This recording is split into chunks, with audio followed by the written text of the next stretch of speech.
This is Mithlond Miniatures, my name is Mike and welcome to the second painting tutorial here on this channel. He is the demonic monster, he is from the abyss of Moria and he is also known as Durin's Bane. Ladies and gents, I'll give you the Balrog of Morgoth.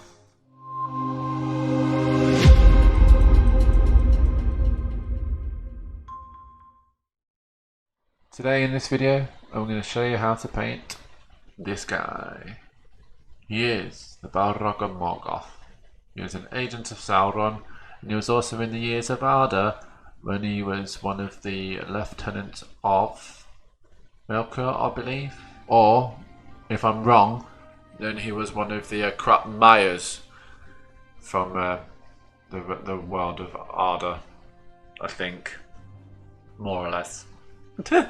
He was also found in the mines of Moria when he was come across by the Fellowship of the Ring, and Gandalf the Grey at that time had the one-on-one battle with this guy on the bridge of Khazad-dûm. So I hope you guys enjoy the video, enjoy painting the Balrog with me.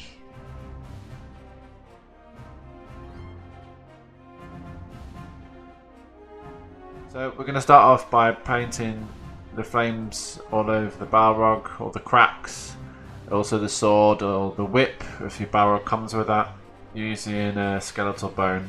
Now what we're going to do is we're going to do this with several thin layers, and if you do more thin layers the better that it will turn out.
Up next we're going to go down the wash route, so we're going to use a soft tone wash which has been thinned down using a quick shade mixing medium all over the areas that you have just done, to all the flames, the cracks and the sword or the whip if you've got that.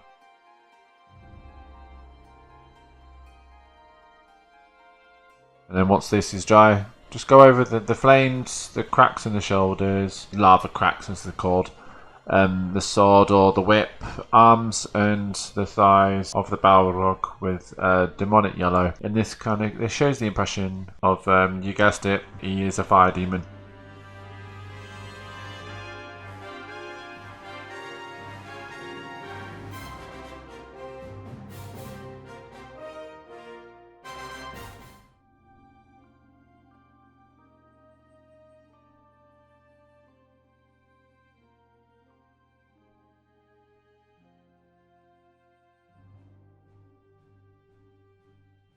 Now this process might be a bit slow, so take your time with this. Start layering up the fire and recessed cracks with lava orange. You'll need to start with around approximately 80% demonic yellow with an around approximated amount of lava orange, which is about 20%. Try and keep this as smooth and seamless as possible.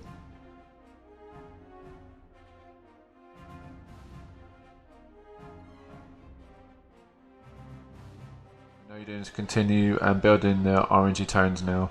You should be on at least around 60% demonic yellow with 40% lava orange.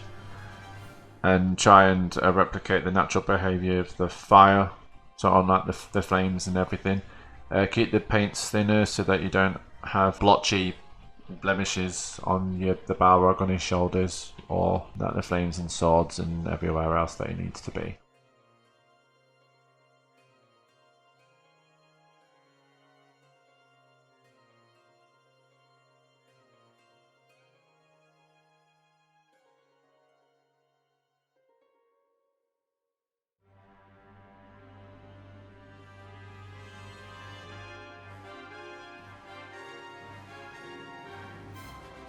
Don't worry, we're nearly there. Now the highlights were applied by using a dry brush to the upper flames and shoulder blades with a 3:1 ratio mix of lava orange and dragon red. So this is 75% orange lava, or lava orange and 25% dragon red. Dry brush nature of this highlight will give a slight smoky look to the highlights as long as you're not overly heavy with application, and this will reinforce the blend of the yellows into the reds.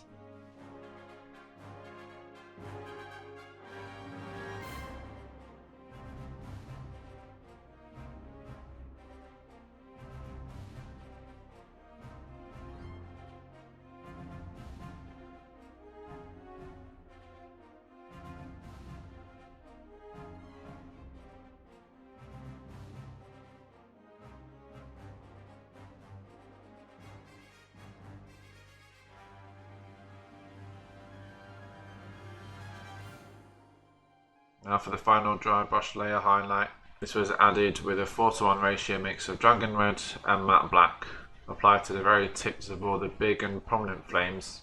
This is to represent where the smokiness is licking off the tips of all the fire.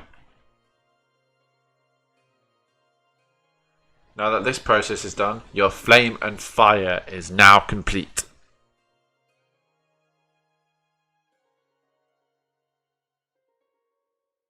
Now that the fire is finished, I went around the whole Balrog with matte black, re-blocking out any of the details of skin that were covered in the yellows and oranges. This includes the horns, teeth, ridges down the arms, face, and carefully picking out the individual raised lumps of the cracked skin on his back, shoulders and thighs. This will take some time. Don't let it bleed into the recessed flames. When you're done, you can see this fire demon coming together. Finally!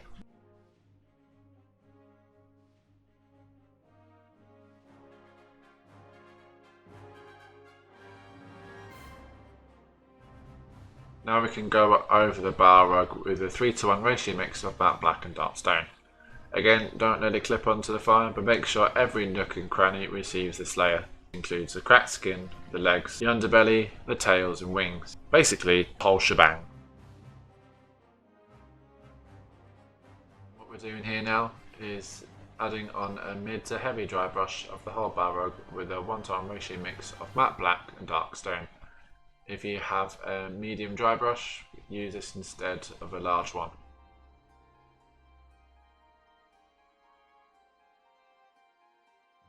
Don't worry about the recessed flame. The paint will hit the cracked skin first and it shouldn't interfere with the recesses. Continue dry brushing until you are happy with it, and keep each one lighter as you go until you are using pure dark stone.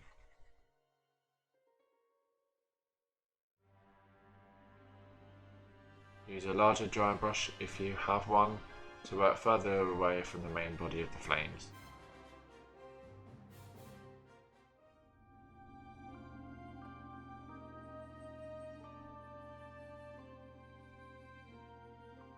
Now it's time for his horns, claws and teeth. These were given with a base coat 50-50 mix of leather brown and dark stone. Make sure you do the teeth too. I nearly forgot about these.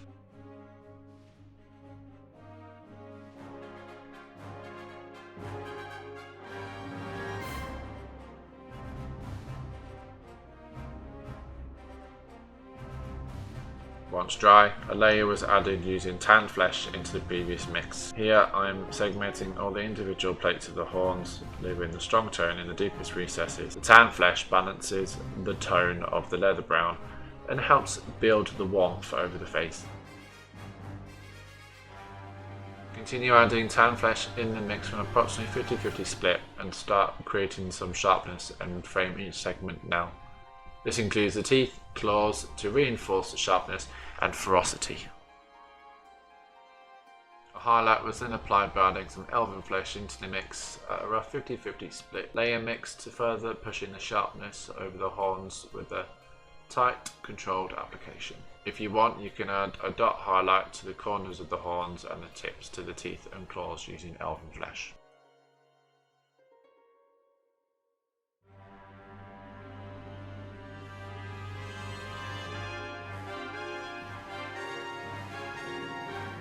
Finally, it's time for the base. Start going over the base of the Balrog by using uniform grey. If it's got a thingy base with it already, then you just paint over it. If not, then you can recreate the base yourself.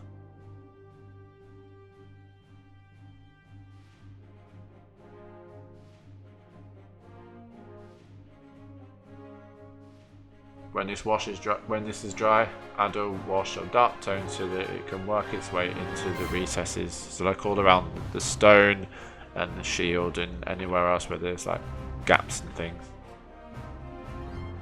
Once this wash is dry, go over the areas with ash grey and to make sure that it doesn't pour into the recesses of the stone on the actual base itself. Finally, to give it that a bit more oomph, we went and did a dry brush over the stony areas with the mummy robes. We did this lightly and not so heavy so that it brings out a bit more detail to the stone. And there you have it, one painted Balrog of Morgoth. I hope you guys have enjoyed the video, and as always, drop a like and drop any suggestions and stuff that you want, and hopefully next time we'll bring something else new to the table. I say table, I mean new to the bridge. And yeah, with that being said, take care, see ya, and the Mithlond miniatures of our time.